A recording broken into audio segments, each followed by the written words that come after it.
Welcome to the Slop Temple. We pray this video helps. You start by confirming prerequisites and then act. Install the Flutter SDK on the stable channel and add it to your path so commands run anywhere.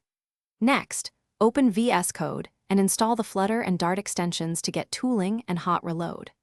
Once done, prepare a test device by enabling an Android AVD or iOS simulator.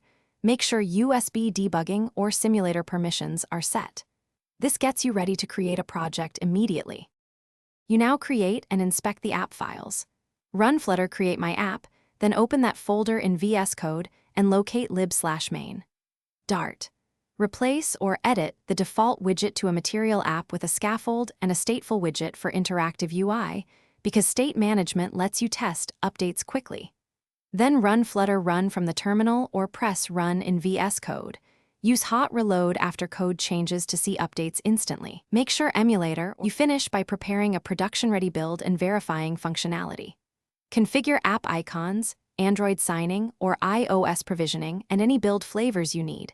Then produce a debug or release build. Once the app runs, test on a real device for performance.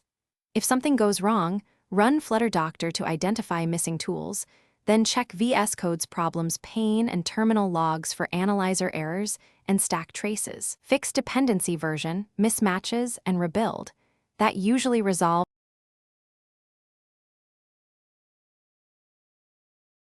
Thanks for watching. Consider subscribing if we helped you.